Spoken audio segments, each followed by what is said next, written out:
ਸਾਰੇ ਦੋਸਤਾਂ ਮਿੱਤਰਾਂ ਨੂੰ ਸਲਾਮ, ਨਮਸਤੇ, ਜੈ ਹਿੰਦ। ਮੈਂ ਹਾਂ ਵਿਜੇ ਸਿੰਘ। ਕਹਾਣੀ ਡਿਪੋ ਵਿੱਚ ਤੁਹਾਡਾ ਸਵਾਗਤ ਹੈ। ਅਸੀਂ ਜੋ ਕਹਾਣੀ ਪੜ੍ਹਨ ਜਾ ਰਹੇ ਹਾਂ ਉਸ ਦਾ ਨਾਂ ਹੈ ਧਰਤੀ ਹੇਠਲਾ ਬੋਲਦ। ਲਿਖਾਰੀ ਨੇ ਕੁਲਵੰਤ ਸਿੰਘ ਵਿਰਕ ਤੇ ਪੇਸ਼ ਹੈ ਕਹਾਣੀ ਧਰਤੀ ਹੇਠਲਾ ਬੋਲਦ।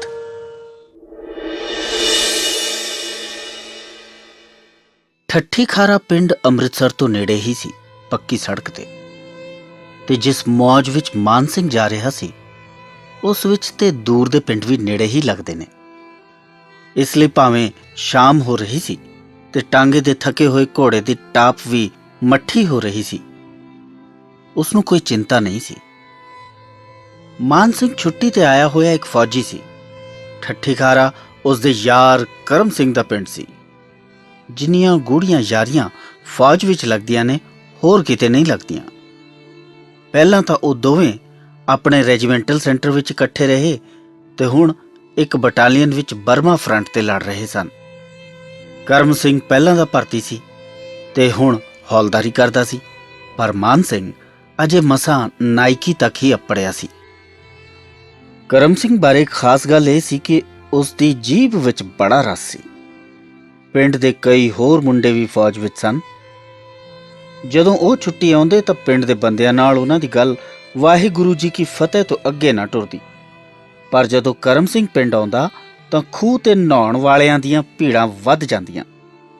ਸਿਆਲ ਦੀ ਅੱਧੀ ਰਾਤ ਲੋਕ ਠੰਡੀ ਹੋ ਰਹੀ ਦਾਣੇ ਭੁੰਨਣ ਵਾਲੀ ਭੱਟੀ ਦੇ ਸੇਕ ਆਸਰੇ ਬੈਠੇ ਕਰਮ ਸਿੰਘ ਦੀਆਂ ਗੱਲਾਂ ਸੁਣਦੇ ਰਹਿੰਦੇ। ਪਿੱਛੇ ਰੈਜੀਮੈਂਟ ਵਿੱਚ ਉਸ ਦੀ ਰਾਈਫਲ ਦਾ ਨਿਸ਼ਾਨਾ ਬੜਾ ਮਸ਼ਹੂਰ ਸੀ। ਨਿਸ਼ਾਨਾ ਮਾਰਨ ਦੇ ਮੁਕਾਬਲਿਆਂ ਵਿੱਚ ਉਸ ਦੀ ਗੋਲੀ ਨਿਸ਼ਾਨੇ ਦੇ ਇਸ ਤਰ੍ਹਾਂ ਠੀਕ ਵਿਚਕਾਰੋਂ ਲੰਘਦੀ ਜਿਵੇਂ ਆਪ ਹੱਥ ਨਾਲ ਫੜ ਕੇ ਲੰਘਾਈ ਗਈ ਹੋਵੇ। ਹੁਣ ਲੜਾਈ ਵਿੱਚ ਉਸ ਦੇ ਪੱਕੇ ਨਿਸ਼ਾਨੇ ਨੇ ਕਈ ਦੂਰ ਲੁਕੇ ਹੋਏ ਤੇ ਦਰਖਤਾਂ ਦੇ ਟਾਹਣੇ ਜਿਹੇ ਦਿਸਦੇ ਜਾਪਾਨੀ ਡੇਗੇ ਸਨ। ਇਸ ਤਰ੍ਹਾਂ ਉਹ ਜਾਪਾਨੀ ਨਿਸ਼ਾਨਚੀਆਂ ਦੀਆਂ ਗੋਲੀਆਂ ਨਾਲ ਮਰੇ ਆਪਣੇ ਆਦਮੀਆਂ ਦੇ ਬਦਲੇ ਚੁਕਾਉਂਦਾ ਤੇ ਆਪਣੀ ਪਲਟਨ ਦਾ ਦਿਲ ਠੰਡਾ ਕਰਦਾ। ਜਿੱਥੇ ਮਸ਼ੀਨ ਗੰਨਾਂ ਦੀਆਂ ਗੋਲੀਆਂ ਦੀਆਂ ਵਾਛੜਾਂ ਨਿਸਫਲ ਜਾਂਦੀਆਂ, ਉੱਥੇ ਕਰਮ ਸਿੰਘ ਦੀ ਇੱਕ ਗੋਲੀ ਕੰਮ ਸਵਾਰ ਦਿੰਦੀ ਸੀ। ਭਾਵੇਂ ਹੁਣ ਕਰਮ ਸਿੰਘ ਦੇ ਹੱਡ ਕੁਝ ਪੁਰਾਣੇ ਹੁੰਦੇ ਜਾਂਦੇ ਸਨ, ਪਰ ਜਦੋਂ ਜਿਮਨਾਸਟਿਕ ਦੇ ਡੰਡਿਆਂ ਤੇ ਖੇਡਾਂ ਕਰਦਾ ਤਾਂ ਵੇਖਣ ਵਾਲਿਆਂ ਨੂੰ ਇਸ ਤਰ੍ਹਾਂ ਲੱਗਦਾ ਜਿਵੇਂ ਉਸਨੂੰ ਕੋਈ ਭੂਤ ਚੰਬੜ ਗਿਆ ਹੋਵੇ। ਇੱਥੇ ਲੜਾਈ ਵਿੱਚ ਤੇ ਖੈਰ ਇਹ ਸਭ ਕੁਝ ਬੰਦ ਸੀ, ਹੋਰ ਵੀ ਬਹੁਤ ਕੁਝ ਬੰਦ ਸੀ। ਕਦੀ ਕੱਸੀਆਂ ਹੋਈਆਂ ਵਰਦੀਆਂ ਪਾ ਕੇ ਬੈਂਡ ਨਾਲ ਪਰੇਡ ਨਹੀਂ ਕੀਤੀ ਸੀ। ਕੋਈ ਬਾਜ਼ਾਰ ਨੇੜੇ ਨਹੀਂ ਸੀ ਜਿੱਥੇ ਮੁਫਤੀ ਪਾ ਕੇ ਕੋਈ ਜਾ ਸਕੇ। ਕਦੇ ਕੋਈ ਪਿੰਡ ਦਾ ਇਲਾਕੇ ਦਾ ਬੰਦਾ ਨਹੀਂ ਮਿਲਿਆ ਸੀ। ਇਸ ਕਰਕੇ ਜਦੋਂ ਮਾਨ ਸਿੰਘ ਦੀ ਛੁੱਟੀ ਦੀ ਵਾਰੀ ਆਈ ਤਾਂ ਕਰਮ ਸਿੰਘ ਬੜਾ ਔਖਾ ਹੋਇਆ ਸੀ। ਜੇ ਉਹਨੂੰ ਵੀ ਛੁੱਟੀ ਮਿਲ ਜਾਂਦੀ ਤਾਂ ਦੋਵੇਂ ਇਕੱਠੇ ਹੀ ਛੁੱਟੀਆਂ ਗੁਜ਼ਾਰਦੇ ਤੇ ਫਿਰ ਇਕੱਠੇ ਹੀ ਮੁੜ ਆਉਂਦੇ। ਅੰਮ੍ਰਿਤਸਰੋਂ ਚੂੜਕਾਣਾ ਕਿਹੜਾ ਦੂਰ ਸੀ? 50 ਕੋਹਾਂ ਦੀ ਵਿੱਥ ਨਹੀਂ ਸੀ, ਭਾਵੇਂ ਪਹਿਲੇ ਨੂੰ ਮਾਝਾ ਤੇ ਦੂਜੇ ਨੂੰ ਬਾਹਰ ਆਖਦੇ ਸਨ। ਭਾਵੇਂ ਪਹਿਲਾ ਮੁੱਢ ਕਦੀਮਾ ਤੋਂ ਵਸਿਆ ਹੋਇਆ ਸੀ ਤੇ ਦੂਸਰੇ ਨੂੰ ਚੰਗੀ ਤਰ੍ਹਾਂ ਜੰਮ ਕੇ ਵਸਿਆ ਅਜੇ ਥੋੜ੍ਹਾ ਚਿਰ ਹੀ ਹੋਇਆ ਸੀ, ਪਰ ਛੁੱਟੀ ਇਹਨਾਂ ਦਿਨਾਂ ਵਿੱਚ ਬੜੀ ਔਖੀ ਮਿਲਦੀ ਸੀ। ਕਦੀ ਕਿਸੇ ਨੂੰ, ਜਿਸ ਤਰ੍ਹਾਂ ਲੜਾਈ ਵਿੱਚ ਬਹਾਦਰੀ ਦੇ ਤਕਮੇ ਕਦੀ ਹੀ ਕਿਸੇ ਨੂੰ ਮਿਲਦੇ। ਤੇ ਜਦੋਂ ਮਾਨ ਸਿੰਘ ਪਿਛਾਂ ਨੂੰ ਆਉਂਦੇ ਫੌਜੀ ਟਰੱਕ ਵਿੱਚ ਬੈਠਣ ਲੱਗਾ ਤਾਂ ਕਰਮ ਸਿੰਘ ਨੇ ਕਿਹਾ, ਸਾਡੇ ਘਰ ਵੀ ਹੁੰਦਾ ਆਵੀ ਤੂੰ। ਮੇਰੇ ਕੋਲੋਂ ਆਏ ਨੂੰ ਤੈਨੂੰ ਵੇਖਣਗੇ ਤਾਂ ਅੱਧਾ ਮੇਲ ਤਾਂ ਉਹਨਾਂ ਦਾ ਹੋ ਜਾਏਗਾ, ਫਿਰ ਉਹਨਾਂ ਕੋਲੋਂ ਆਏ ਨੂੰ ਤੈਨੂੰ ਮੈਂ ਵੇਖਾਂਗਾ ਤੇ ਤੇਰੇ ਕੋਲੋਂ ਉਹਨਾਂ ਦੀਆਂ ਗੱਲਾਂ ਬਾਤਾਂ ਸੁਣਾਂਗਾ ਤਾਂ ਅੱਧਾ ਮੇਲ ਮੇਰਾ ਵੀ ਹੋ ਜਾਏਗਾ। ਫਿਰ ਆਪਣੇ ਇਲਾਕੇ ਵਿੱਚ ਉਸ ਦੀ ਦਿਲਚਸਪੀ ਵਧਾਉਣ ਲਈ ਉਸ ਪੁੱਛਿਆ, ਤੂੰ ਅੱਗੇ ਕਦੀ ਉੱਧਰ ਗਿਆ ਹੈ ਕਿ ਨਹੀਂ? ਨਹੀਂ, ਅੰਮ੍ਰਿਤਸਰ ਵਿੱਚੋਂ ਦੀ ਲੰਘਿਆ ਹਾਂ, ਪਰਾਂ ਤੇ ਕਦੀ ਨਹੀਂ ਗਿਆ। ਉਹ ਉੱਧਰ ਬੜੇ ਗੁਰਦੁਆਰੇ ਨੇ, ਤਰਨਤਾਰਨ, ਖਡੂਰ ਸਾਹਿਬ, ਗੋਇੰਦਵਾਲ, ਸਾਰੀ ਥਾਈਂ ਮੱਥਾ ਟੇਕ ਆਵੀਂ, ਨਾਲੇ ਸਾਡੇ ਘਰੋਂ ਹੋ ਆਵੀਂ। ਮੈਂ ਚਿੱਠੀ ਪਾ ਦਿਓ ਉਹਨਾਂ ਨੂੰ। ਤੇ ਇਸੇ ਕਰਕੇ ਆਪਣੀਆਂ ਛੁੱਟੀਆਂ ਮੁੱਕਣ ਦੇ ਨੇੜੇ ਅੱਜ ਉਹ ਟਾਂਗੇ ਤੇ ਚੜ੍ਹਿਆ ਕਰਮ ਸਿੰਘ ਦੇ ਪਿੰਡ ਜਾ ਰਿਹਾ ਸੀ। ਬਾਪੂ ਜੀ, ਮੈਂ ਮਾਨ ਸਿੰਘ ਹਾਂ, ਚੂੜਕਾਣਿਓਂ। ਉਸਨੇ ਕਰਮ ਸਿੰਘ ਦੇ ਘਰ ਦੀ ਡਿਓੜੀ ਵਿੱਚ ਬੈਠੇ ਬਾਬੇ ਨੂੰ ਹੱਥ ਜੋੜ ਕੇ ਕਿਹਾ। आओ जी आया नू, आओ बह जाओ। मान सिंह अंदर लंघ के मंजी ते बह गया। उसदे आउण करके बाबा कुछ औखा औखा लगदा सी। पहलां तां ਉਹ ਇੱਧਰ ਉੱਧਰ ਵੇਖ ਰਿਹਾ ਸੀ, ਪਰ ਹੁਣ ਉਸਨੇ ਚੁੱਪਚਾਪ ਨੀਵੀਂ ਪਾ ਲਈ। ਮਾਨ ਸਿੰਘ ਕਾਹਲੇ ਸੁਭਾਅ ਦਾ ਨਹੀਂ ਸੀ, ਪਰ ਆਪਣੀ ਇਸ ਆਓ ਭਗਤ ਤੇ ਉਸਨੂੰ ਬੜੀ ਹੈਰਾਨੀ ਹੋਈ। ਹੋ ਸਕਦਾ ਸੀ ਇਹ ਕੋਈ ਓਪਰਾ ਆਦਮੀ ਹੋਵੇ। ਤੁਸੀਂ ਕਰਮ ਸਿੰਘ ਦੇ ਬਾਪ ਹੋ? ਉਸਨੇ ਚੰਗੇਰੀ ਮਿਲਣੇ ਦੀ ਮੰਗ ਕਰਦੇ ਹੋਏ ਕਿਹਾ। ਆਹੋ ਜੀ, ਇਹ ਉਹਦਾ ਹੀ ਘਰ ਹੈ। ਉਸ ਮੇਰੇ ਬਾਰੇ ਤੁਹਾਨੂੰ ਕੋਈ ਚਿੱਠੀ ਲਿਖੀ ਸੀ? ਹਾਂ, ਲਿਖਿਆ ਸੀ ਬਈ ਤੁਸੀਂ ਆਓਗੇ ਸਾਡੇ ਕੋਲ। ਤੇ ਬੁੱਢਾ ਉੱਠ ਕੇ ਵਿਹੜੇ ਵੱਲ ਨੂੰ ਟੁਰ ਪਿਆ। ਇੱਕ ਕੱਟੀ ਨੂੰ ਉਸ ਖੋਲ ਕੇ ਕਿੱਲੇ ਤੋਂ ਦੂਸਰੇ ਕਿੱਲੇ ਤੇ ਬੱਧਾ, ਫਿਰ ਉਸ ਦੇ ਪਿੰਡੇ ਤੇ ਹੱਥ ਫੇਰਿਆ ਤੇ ਫਿਰ ਉਸਨੂੰ ਆਪਣਾ ਹੱਥ ਚੱਟਣ ਲਈ ਦਿੱਤਾ। ਫਿਰ ਅੰਦਰ ਜਾ ਕੇ ਮਾਨ ਸਿੰਘ ਦੇ ਆਉਣ ਦਾ ਪਤਾ ਦਿੱਤਾ ਤੇ ਚਾਹ ਲਿਆਉਣ ਲਈ ਆਖਿਆ। ਤੇ ਜਿਸ ਤਰ੍ਹਾਂ ਮੁੜ ਕੇ ਡਿਓੜੀ ਵਿੱਚ ਆਉਣ ਤੋਂ ਡਰਦਾ ਹੋਵੇ, ਉਹ ਫਿਰ ਵਿਹੜੇ ਵਿੱਚ ਬੱਧੀ ਘੋੜੀ ਕੋਲ ਖਲੋ ਗਿਆ। ਉਸ ਦੇ ਅੱਗੇ ਪਈ ਤੂੜੀ ਨੂੰ ਹਿਲਾਇਆ, ਹੋਰ ਛੋਲੇ ਲਿਆ ਕੇ ਵਿੱਚ ਪਾਏ ਤੇ ਅਖੀਰ ਮੁੜ ਕੇ ਡਿਓੜੀ ਵਿੱਚ ਆ ਗਿਆ। ਬਾਬਾ ਹੁਣ ਕੁਝ ਵਧੇਰੇ ਆਪਣੇ ਆਪ ਵਿੱਚ ਸੀ। ਉਹ ਮਾਨ ਸਿੰਘ ਵੱਲ ਤੇ ਸੱਜੇ ਖੱਬੇ ਵੀ ਝਾਕ ਰਿਹਾ ਸੀ। ਜਸਵੰਤ ਸਿੰਘ ਕਿੱਥੇ ਵੇ? ਮਾਨ ਸਿੰਘ ਨੂੰ ਪਤਾ ਸੀ ਕਿ ਕਰਮ ਸਿੰਘ ਦੇ ਨਿੱਕੇ ਭਰਾ ਦਾ ਨਾਂ ਜਸਵੰਤ ਸਿੰਘ ਹੈ। ਉਹ ਹੁਣੇ ਆ ਜਾਂਦਾ ਹੈ, ਚਰੀ ਦੀ ਗੱਡ ਲੈ ਕੇ। ਇੰਨੇ ਨੂੰ ਕਰਮ ਸਿੰਘ ਦੀ ਬੇਬੇ ਚਾਹ ਲੈ ਕੇ ਆ ਗਈ। ਬੇਬੇ ਜੀ, ਸਤਿ ਸ੍ਰੀ ਅਕਾਲ। ਮਾਨ ਸਿੰਘ ਨੇ ਹੱਸਦੀਆਂ ਅੱਖਾਂ ਨਾਲ ਬੁੱਢੀ ਵੱਲ ਵੇਖਿਆ। ਬੁੱਢੀ ਨੇ ਹੋਠ ਕੁਝ ਕਹਿਣ ਲਈ ਫੜ ਕੇ, ਪਰ ਕੋਈ ਅੱਖਰ ਨਾ ਬਣ ਸਕਿਆ। ਮਾਨ ਸਿੰਘ ਨੇ ਚਾਹ ਵਾਲੀ ਗੜਵੀ ਤੇ ਕੌਲੀ ਉਸਦੇ ਹੱਥੋਂ ਫੜ ਲਈ ਤੇ ਉਹ ਵਾਪਸ ਚਲੀ ਗਈ। ਇਹ ਮਝੈਲ ਕਿਸ ਤਰ੍ਹਾਂ ਦੇ ਆਦਮੀ ਨੇ? ਮਾਨ ਸਿੰਘ ਹੈਰਾਨ ਹੋ ਰਿਹਾ ਸੀ। ਆਪਣੇ ਆਪ ਵਿੱਚ ਉਹ ਬੜਾ ਤੰਗ ਸੀ, ਪਰ ਹੁਣ ਇਹ ਘਰ ਆ ਕੇ ਵਾਪਸ ਥੋੜਾ ਜਾ ਸਕਦਾ ਸੀ। ਚਲੋ ਇੱਕ ਰਾਤ ਰਹਿ ਕੇ ਮੁੜ ਚਲਾਂਗੇ, ਉਸ ਫੈਸਲਾ ਕੀਤਾ। ਰਾਤ ਨੂੰ ਜਦੋਂ ਜਸਵੰਤ ਸਿੰਘ ਆਇਆ ਤਾਂ ਇਸ ਰੌਣਕ ਵਿੱਚ ਗੱਲਾਂ ਬਾਤਾਂ ਕੁਝ ਖੁੱਲੀਆਂ ਹੋਣ ਲੱਗੀਆਂ। ਬੜੀ ਮਸ਼ਹੂਰ ਹੋਈ ਹੈ ਗੋਲੀ ਕਰਮ ਸਿੰਘ ਦੀ ਉੱਥੇ ਬ੍ਰਹਮਾ ਦੀ ਲੜਾਈ ਵਿੱਚ। ਬਸ ਉਹਦੇ ਘੋੜਾ ਦੱਬਣ ਦੀ ਦੇਰ ਹੁੰਦੀ ਹੈ, ਅੱਖ ਦੇ ਫੇਰ ਵਿੱਚ ਇੱਕ ਜਾਪਾਨੀ ਹੇਠਾਂ ਲੇਟ ਜਾਂਦਾ ਹੈ। ਸਾਨੂੰ ਨਾਲ ਟੁਰਦਿਆਂ ਪਤਾ ਵੀ ਨਹੀਂ ਲੱਗਦਾ ਉਸ ਲੱਭ ਕਿੱਥੋਂ ਲਿਆ। ਮਾਨ ਸਿੰਘ ਇੱਥੇ ਰੁਕ ਗਿਆ, ਇਸ ਉਮੀਦ ਤੇ ਕਿ ਉਹ ਸਾਰੇ ਬਰਮਾ ਦੀ ਲੜਾਈ ਦੀਆਂ ਬਹੁਤ ਸਾਰੀਆਂ ਗੱਲਾਂ ਪੁੱਛਣਗੇ। ਉਸਦਾ ਅੰਦਰ ਗੱਲਾਂ ਨਾਲ ਭਰਿਆ ਪਿਆ ਸੀ, ਪਰ ਇੱਥੇ ਤਾਂ ਕੋਈ ਸੁਣਦਾ ਹੀ ਨਹੀਂ ਸੀ। ਕੁਝ ਚਿਰ ਇਸ ਤਰ੍ਹਾਂ ਹੀ ਸੁੰਨ ਰਹੀ ਤੇ ਫਿਰ ਬੁੱਢੇ ਨੇ ਜਸਵੰਤ ਸਿੰਘ ਨੂੰ ਕਿਹਾ, ਆਪਣੀ ਵਾਰੀ ਕਦੋਂ ਹੈ ਪਾਣੀ ਦੀ? ਪਰਸੋਂ 3 ਵਜੇ ਸਵੇਰੇ ਲੱਗਣੀ ਹੈ। 3 ਵਜੇ ਸਵੇਰ ਦਾ ਨਾਂ ਸੁਣ ਕੇ ਮਾਨ ਸਿੰਘ ਨੇ ਫੇਰ ਗੱਲ ਛੇੜੀ। ਉਹ ਆਪਣੇ ਯਾਰ ਦੀਆਂ ਰੱਜ ਕੇ ਗੱਲਾਂ ਕਰਨੀਆਂ ਚਾਹੁੰਦਾ ਸੀ। ਹੋਰ ਗੱਲ ਤੇ ਗੱਲ, ਉਹ ਕਰਮ ਸਿੰਘ ਪਹਿਰ ਰਾਤ ਉੱਠਣ ਤੋਂ ਤਾਂ ਬਚ ਗਿਆ। ਫੌਜ ਵਿੱਚ ਸਵੇਰੇ ਉੱਠਣ ਦਾ ਬੜਾ ਆਲਸ ਹੈ ਉਸਨੂੰ, ਸਾਰਿਆਂ ਤੋਂ ਪਿੱਛੇ ਉੱਠਦਾ ਉੱਥੇ। ਇਸ ਨਾਲ ਵੀ ਕਿਸੇ ਦਾ ਉਤਸ਼ਾਹ ਨਾ ਜਾਗਿਆ। ਫਿਰ ਰੋਟੀ ਆਈ। ਉਹਨਾਂ ਕਾਫੀ ਉਚੇਚ ਕੀਤਾ ਹੋਇਆ ਸੀ। ਨਾਲ ਨਾਲ ਜਸਵੰਤ ਸਿੰਘ ਉਹਨੂੰ ਰੋਟੀ ਖਾਂਦੇ ਨੂੰ ਪੱਖਾ ਝੱਲ ਰਿਹਾ ਸੀ।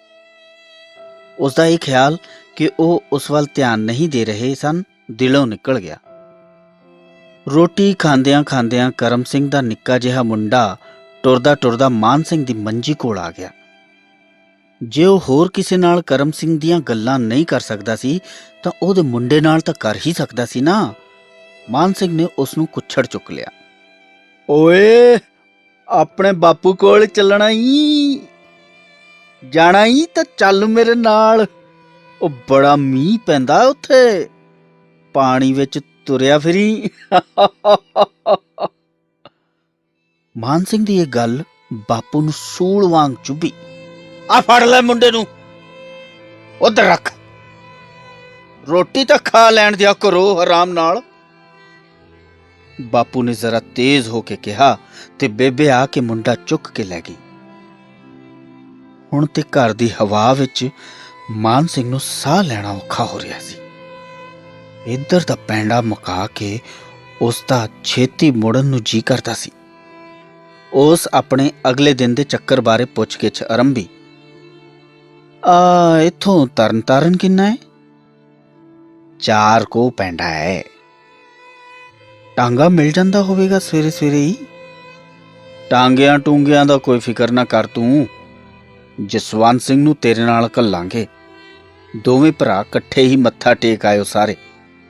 ਇਸ ਗੱਲ ਤੇ ਮਾਨ ਸਿੰਘ ਰਾਜ਼ੀ ਸੀ।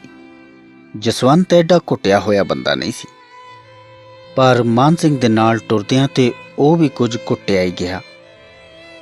ਜਿਹੜੇ ਜਾਣੂ ਬੰਦੇ ਉਹਨੂੰ ਰਾਹ ਵਿੱਚ ਮਿਲਦੇ, ਉਹ ਉਹਨਾਂ ਨੂੰ ਦੂਰੋਂ ਫਤਿਹ ਬੁਲਾ ਕੇ ਅਗਾਂਹ ਟੁਰ ਪੈਂਦਾ। ਭਾਵੇਂ ਮਾਨ ਸਿੰਘ ਦਾ ਜੀ ਕਰਦਾ ਸੀ ਕਿ ਉਹ ਆਪ ਖਲੋ ਕੇ ਲੋਕਾਂ ਨਾਲ ਗੱਲਾਂ ਬਾਤਾਂ ਕਰੇ। ਉਸਨੇ ਕਿਹੜਾ ਰੋਜ਼-ਰੋਜ਼ ਇਸ ਪਾਸੇ ਆਉਣਾ ਸੀ। ਉਹ ਕਰਮ ਸਿੰਘ ਨੇ ਤਾਂ ਬੜਾ ਜੱਸ ਖੱਟਿਆ ਹੈ ਫੌਜ ਵਿੱਚ, ਤੂੰ ਕਿਉਂ ਨਾ ਫੌਜ ਵਿੱਚ ਗਿਆ? ਮਾਨ ਸਿੰਘ ਨੇ ਫੇਰ ਕਰਮ ਸਿੰਘ ਨੂੰ ਅੱਗੇ ਲੈ ਆਂਦਾ। ਜਸਵੰਤ ਇੱਕਦਮ ਇਕੱਠਾ ਹੋ ਗਿਆ, ਜਿਵੇਂ ਕੋਈ ਚੋਰੀ ਕਰਦਾ ਫੜਿਆ ਜਾਂਦਾ ਹੈ। ਕੁਝ ਠਹਿਰ ਕੇ ਉਸਨੇ ਕਿਹਾ, ਇੱਕ ਥੋੜਾ ਹੈ ਫੌਜ ਵਿੱਚ। ਆ ਚਰੀਆਂ ਕਮਾਦ ਕਿੱਡੇ ਕਿੱਡੇ ਹੋ ਗਏ ਨੇ ਆਪਣੇ ਵੱਲ। ਇੱਕ ਚਰੀ ਦੀ ਪੈਲੀ ਕੋਲੋਂ ਲੰਘਦਿਆਂ ਜਸਵੰਤ ਨੇ ਗੱਲ ਚਲਾਈ। ਬੰਦੇ ਬੰਦੇ ਜਿੱਡੇ ਖੜੇ ਨੇ, ਪਰ ਉਸਦਾ ਦਿਲ ਇਸ ਗੱਲ ਵਿੱਚ ਨਹੀਂ ਸੀ। ਉਹ ਤੇ ਆਪਣੇ ਯਾਰ ਦੀਆਂ ਗੱਲਾਂ ਕਰਨੀਆਂ ਚਾਹੁੰਦਾ ਸੀ। ਪਿੰਡ ਮੁੜ ਕੇ ਮਾਨ ਸਿੰਘ ਪਿਛਾਂ ਜਾਣ ਦੀਆਂ ਸਲਾਹਾਂ ਵਿੱਚ ਸੀ। ਅੰਮ੍ਰਿਤਸਰੋਂ ਰਾਤ ਦੀ ਗੱਡੀ ਚੜ੍ਹ ਕੇ ਉਹ ਸਵੇਰ ਵੇਲੇ ਫਿਰ ਪਿੰਡ ਅੱਪੜ ਸਕਦਾ ਸੀ। ਭਾਵੇਂ ਆਪੋ ਆਪਣੀ ਥਾਈਂ ਸਾਰਿਆਂ ਨੇ ਉਸ ਲਈ ਕਾਫੀ ਉਚੇਚ ਕੀਤੀ ਸੀ, ਪਰ ਉਸਨੂੰ ਇਸ ਫੇਰੇ ਦਾ ਉਮੀਦ ਤੋਂ ਬਹੁਤ ਘੱਟ ਸਵਾਦ ਆਇਆ ਸੀ। ਇਸ ਵੇਲੇ ਵੀ ਅੰਦਰ ਉਸ ਲਈ ਚਾਹ ਤਿਆਰ ਹੋ ਰਹੀ ਸੀ। ਡਿਓੜੀ ਵਿੱਚ ਉਹ ਇਕੱਲਾ ਹੀ ਸੀ। ਸਾਹਮਣੇ ਗਲੀ ਵਿੱਚ ਝੋਲਾ ਗਲ ਵਿੱਚ ਲਮਕਾਈ ਡਾਕੀਆ ਟੁਰਿਆ ਆਉਂਦਾ ਸੀ। ਪਹਿਲੋਂ ਤਾਂ ਇਸ ਤਰ੍ਹਾਂ ਲੱਗਾ ਜਿਵੇਂ ਉਹ ਟੁਰਦਾ ਟੁਰਦਾ ਸਿੱਧਾ ਹੀ ਅੱਗੇ ਲੰਘ ਜਾਵੇਗਾ, ਪਰ ਫੇਰ ਉਹ ਡਿਓੜੀ ਵਿੱਚ ਆ ਕੇ ਮੰਜੀ ਤੇ ਬੈਠ ਗਿਆ। ਕੀ ਲਿਆਇਓ? ਲਿਆਉਣਾ ਕੀ ਹੈ, ਆ ਪੈਨਸ਼ਨ ਆਈ ਹੈ ਵਿਚਾਰੇ ਕਰਮ ਸਿੰਘ ਦੀ। ਕਰਮ ਸਿੰਘ ਦੀ ਪੈਨਸ਼ਨ? ਕਰਮ ਸਿੰਘ ਮਾਰਿਆ ਗਿਆ? ਬਾਦਸ਼ਾਹ, ਸਾਰਾ ਇਲਾਕਾ ਤਰਾਸ ਤਰਾਸ ਪਿਆ ਕਰਦਾ ਹੈ ਤੇ ਤੁਸੀਂ ਉਹਦੇ ਘਰ ਬੈਠੇ ਪੁੱਛਦੇ ਹੋ ਕਰਮ ਸਿੰਘ ਮਾਰਿਆ ਗਿਆ? ਚਿੱਠੀ ਆਇਆ ਤੇ ਅੱਜ 15 ਦਿਨ ਹੋ ਗਏ ਨੇ। 2 ਵਾਰ ਮਾਨ ਸਿੰਘ ਦਾ ਸਾਹ ਕਾਲਾ ਜਿਹਾ ਆਇਆ। ਸਿਰ ਤੇ ਨੱਕ ਤੋਂ ਉਤਲੇ ਹਿੱਸੇ ਦੀ ਇੱਕ ਮੁੱਠ ਜਿਹੀ ਮੀਟੀ ਗਈ ਤੇ ਫਿਰ ਅੱਖਾਂ ਰਾਹੀਂ ਪਾਣੀ ਨੁਚੜਨ ਨਾਲ ਢਿੱਲੀ ਹੋਣ ਲੱਗੀ। ਕਰਮ ਸਿੰਘ ਦਾ ਘਰ ਅੰਦਰ ਗਿਆ ਹੋਇਆ ਉਸਦਾ ਪਿਤਾ, ਉਸਦਾ ਨਿੱਕਾ ਜਿਹਾ ਮੁੰਡਾ ਉਸਨੂੰ ਰੋਣ ਵਿੱਚ ਮਦਦ ਦੇ ਰਹੇ ਸਨ। ਬਾਪੂ ਨੇ ਬਾਹਰੋਂ ਹੀ ਡਾਕੀਆ ਬੈਠਾ ਵੇਖ ਕੇ ਸਮਝ ਲਿਆ ਕਿ ਗੱਲ ਨਿਕਲ ਗਈ ਹੈ। ਹੁਣ ਭਾਰ ਚੁੱਕੀ ਫਿਰਨ ਦੀ ਕੋਈ ਲੋੜ ਨਹੀਂ ਸੀ। ਅੱਠਾਂ ਪੈਰਾਂ ਦਾ ਦਬਾਅ ਢਿੱਲਾ ਹੋਇਆ ਤੇ ਅੱਥਰੂ ਵਗ ਤੁਰੇ। ਦੋਵੇਂ ਢੇਰ ਚਿਰ ਕੋਲ ਕੋਲ ਬੈਠੇ ਆਪਣੇ ਆਪ ਨੂੰ ਹੌਲਾ ਕਰਦੇ ਰਹੇ। ਫਿਰ ਮਾਨ ਸਿੰਘ ਬੋਲਿਆ, ਤੁਸੀਂ ਮੈਨੂੰ ਆਉਂਦੇ ਕਿਉਂ ਨਾ ਦੱਸਿਆ? ਐਵੇਂ ਅਸਾਂ ਆਖਿਆ ਬਈ ਮੁੰਡਾ ਛੁੱਟੀ ਆਇਆ ਹੈ, ਇਹਦੀ ਛੁੱਟੀ ਖਰਾਬ ਨਾ ਹੋਵੇ। ਆਪੇ ਛੁੱਟੀ ਕੱਟ ਕੇ ਪਲਟਣ ਵਿੱਚ ਜਾਏਗਾ, ਸੁਣ ਲਏਗਾ। ਫੌਜੀ ਨੂੰ ਆਪਣੀ ਛੁੱਟੀ ਪਿਆਰੀ ਹੁੰਦੀ ਹੈ। ਜਿੰਨੀ ਕਰਮ ਸਿੰਘ ਨੂੰ ਪਿਆਰੀ ਸੀ ਓਨੀ ਹੀ ਤੈਨੂੰ ਹੋਊ ਨਾ, ਸਗੋਂ ਬਹੁਤੀ ਹੋਊ। ਬਾਹਰ ਦੇ ਪਿੰਡਾਂ ਦੇ ਲੋਕ ਤਾਂ ਸੌਣ ਦੇ ਜੰਮ ਪੜਨੇ, ਉਹਨਾਂ ਨੂੰ ਤੇ ਥੋੜਾ ਔਖ ਵੀ ਬਹੁਤਾ ਦਿਸਦਾ ਹੋਊ, ਪਰ ਅਸੀਂ ਗੱਲ ਲੁਕਾਉਣ ਵਿੱਚ ਰਤਾ ਕਾਮਯਾਬ ਨਹੀਂ ਹੋਏ। ਐਵੇਂ ਬੇਸਵਾਦੀ ਹੀ ਕੀਤੀ। ਮੁੜਦੇ ਹੋਏ ਮਾਨ ਸਿੰਘ ਨੇ ਮਾਝੇ ਦੇ ਪਿੰਡ ਵੇਖੇ, ਜਿਨ੍ਹਾਂ ਦਾ ਬਾਬਾ ਜੰਮਪਲ ਸੀ। ਇਹਨਾਂ ਦੁਆਲੇ ਬਚਾ ਲਈ ਕਿਲੇ ਕੋਟ ਉਸਰੇ ਹੋਏ ਸਨ। ਥਾਂ ਥਾਂ ਮੜੀਆਂ ਤੇ ਸਮਾਧਾਂ ਸਨ, ਜਿਹੜੀਆਂ ਪਿਛਲੀਆਂ ਪੀੜ੍ਹੀਆਂ ਵਿੱਚ ਇਹਨਾਂ ਲੋਕਾਂ ਦੀ ਭਾਰਤ 'ਤੇ ਧਾਵਾ ਕਰਨ ਵਾਲਿਆਂ ਨਾਲ ਲੜਨ ਮਰਨ ਦੀਆਂ ਕਹਾਣੀਆਂ ਦੱਸਦੀਆਂ ਸਨ। ਇਸੇ ਕਰਕੇ ਬਾਬੇ ਦੀ ਸਹਿਣ ਸ਼ਕਤੀ ਇੰਨੀ ਵਧੀ ਹੋਈ ਸੀ। ਉਹ ਦੂਜਿਆਂ ਨੂੰ ਹੌਲਾ ਰੱਖਣ ਲਈ ਹੋਰ ਭਾਰ ਚੁੱਕਣਾ ਚਾਹੁੰਦਾ ਸੀ। ਮਾਨ ਸਿੰਘ ਨੇ ਸੁਣਿਆ ਹੋਇਆ ਸੀ ਕਿ ਇੱਕ ਧੌਲ ਹੈ ਜੋ ਆਪਣੇ ਸਿਰਾਂ ਤੇ ਸਾਰੀ ਧਰਤੀ ਦਾ ਭਾਰ ਚੁੱਕ ਕੇ ਖੜਾ ਰਹਿੰਦਾ ਹੈ। ਉਸ ਨੂੰ ਇਸ ਤਰ੍ਹਾਂ ਲੱਗਾ ਜਿਵੇਂ ਕਰਮ ਸਿੰਘ ਦਾ ਪਿਤਾ ਹੀ ਉਹ ਧੌਲ ਸੀ, ਜਿਹੜਾ ਭਾਰ ਥੱਲੇ ਦੱਬਿਆ ਹੋਣ ਪਿੱਛੋਂ ਵੀ ਲੋਕਾਂ ਦਾ ਭਾਰ ਚੁੱਕਣਾ ਚਾਹੁੰਦਾ ਸੀ।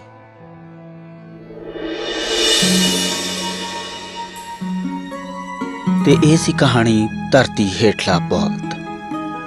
ਤੁਹਾਨੂੰ ਇਹ ਕਹਾਣੀ ਕਿਹੋ ਜਿਹੀ ਲੱਗੀ? ਆਪਣੇ ਵਿਚਾਰਾਂ ਨਾਲ ਸਾਨੂੰ ਜ਼ਰੂਰ ਜਾਣੂ ਕਰਵਾਓ।